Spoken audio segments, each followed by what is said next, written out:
What is up, spectators? What's going on? Today we got a cool little episode for y'all. I'm here with my boy Omar and the one and only former Kentucky Wildcat and New York Knicks, Immanuel Quickley. What's going on, y'all? Yo, what's up?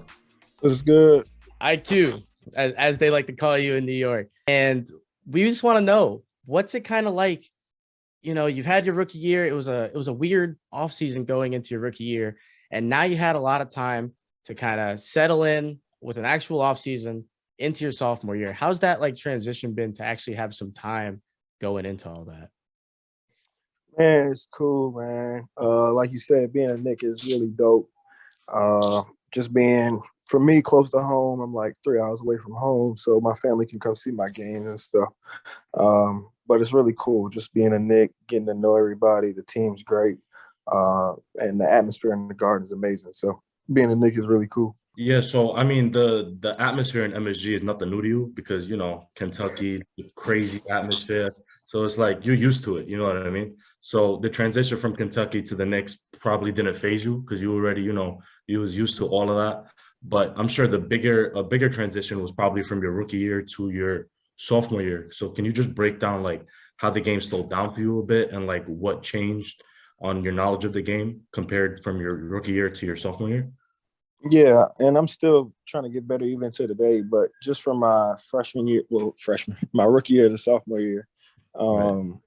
um, just watching a lot of film, trying to get stronger in the off season, and just really working on every facet of my game. I feel like playing for Tibbs, you got to play defense. So, just trying to Right. get a lot stronger so that I can guard, as many people as I can, so I can stay on the floor. So that's been one of the biggest things as well.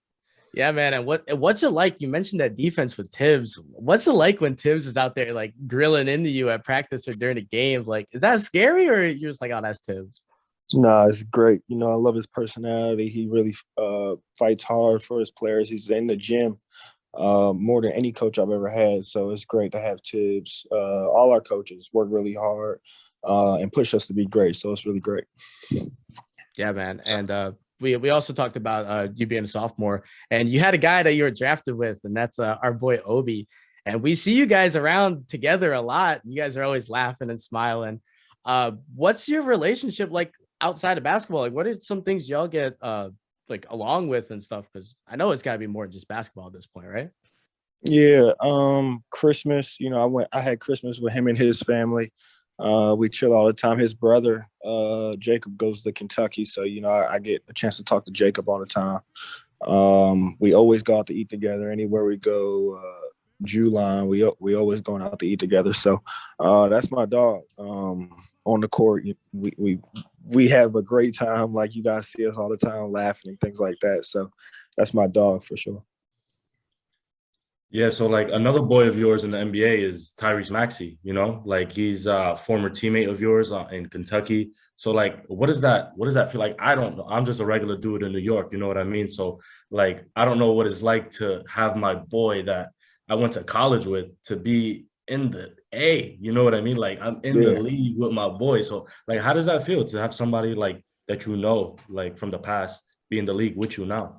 And do it's you watch really like cool. his games and his highlights and stuff? Yeah, I mean, anytime he's playing on TV, I get a chance to watch him. I always watch. And he lives in New Jersey actually. So one time one of my aunts has a church in near his house. So anytime I go to church out there, I went to his house.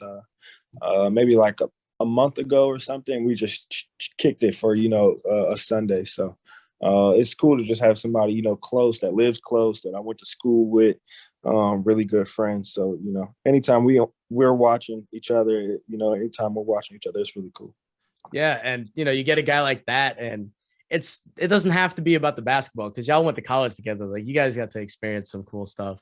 And we know about IQ on the court where he loves his floater and how you kind of play, but what's some stuff you like doing off the court? Like you a gamer? Are you in the books? Like what's up with that? Man, a little bit of everything. Recently I've really just been watching movies, playing video games.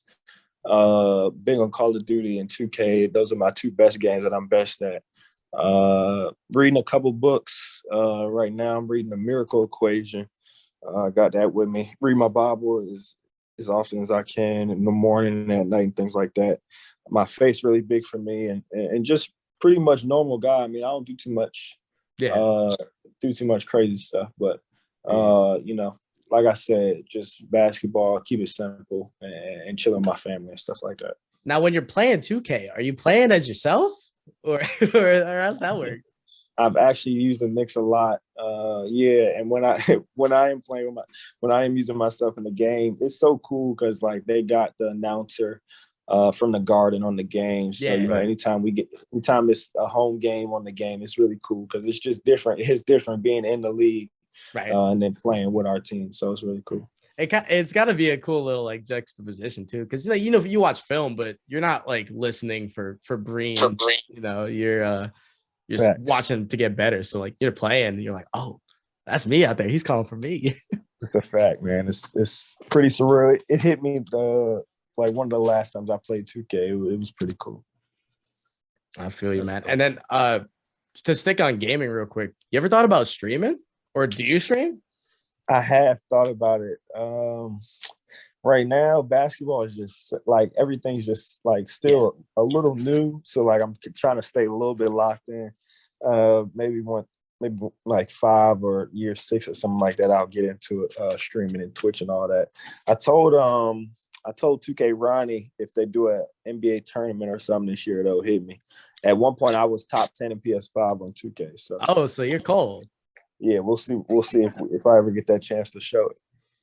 I feel you. And sorry, Omar, real quick. I got one more. You ever meet any of the 2K, because the Knicks got a 2K team. You meet any of the guys that like play on that team? And we won the chip long ago too. I haven't, man.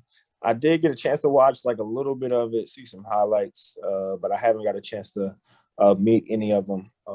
But that would be a really cool experience, though, for sure. You should, man. They won the chip. I think it was last year, right, Omar? I think it was maybe 2 years ago. 2 years ago, yeah. Like they're cool too because they go crazy on that. They're as competitive as y'all almost. Like it's crazy. Hey man, if you as nice as you say you are on 2K, maybe you could do like a dual two-way player type of thing, 2K Knicks, Knicks. That would be the first of all time. Huh? Yo, if anybody could do it, it's you. That'd be dope. That would be dope. But yeah, just going back to the NBA, recent weeks, the NBA has really just been shaken up a bunch with all these 10-day contracts floating around. I think it's the most amount of players have played in the league ever, like in history.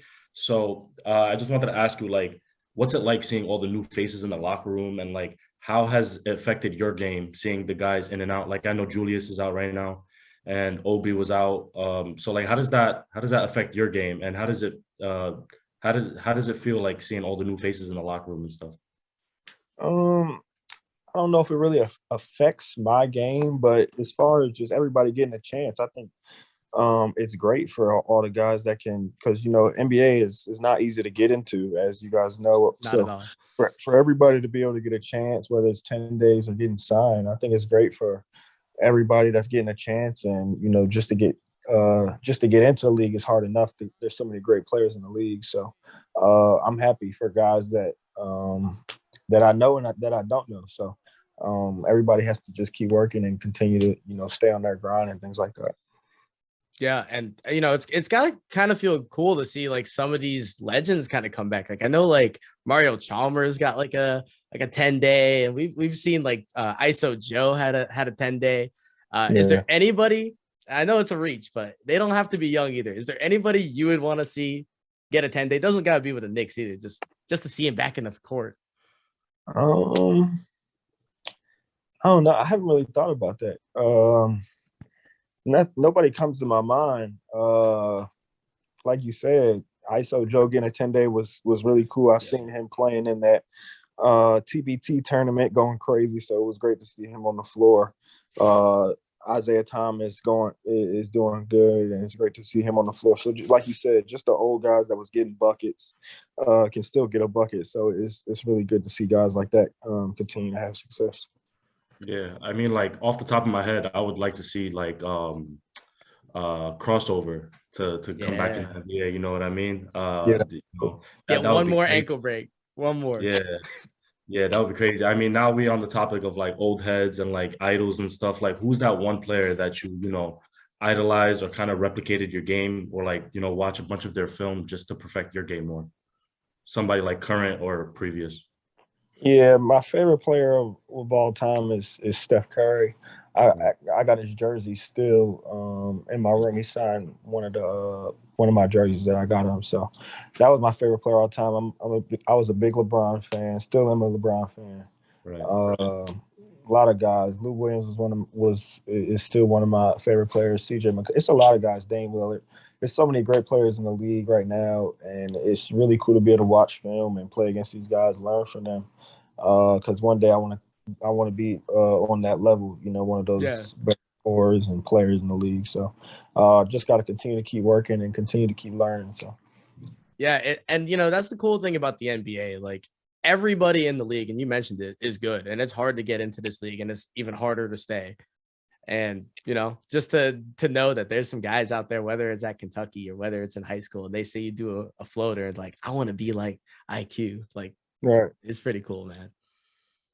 Yeah, Yo, for just sure. real quick, bro, if you could just give one quick advice right before you leave, just to, you know, all the inspired hoopers and stuff, you know, just like what would you give them? Just like one quick sentence. Like, well, like For me, my motto's always been the same for me, which has got me through high school, college, and even works still for me in the league. And that's just work hard and trust God. You know, for me, that's been my motto. Like I said, as long as I've been a student athlete, as long as I've picked up a basketball. When you're working hard, you know, that's the basis of it. And then trusting God, my faith has been a huge part of my life. So those two things, you know, I feel like as long as you're doing those, you're always straight, man. Absolutely. Well, thank you again. Listen to the man, because he's where y'all want to be. So listen to the man, and we look forward to seeing you back on the court soon enough. We appreciate you stopping by and taking time out of your day. No doubt. Appreciate y'all having me, man.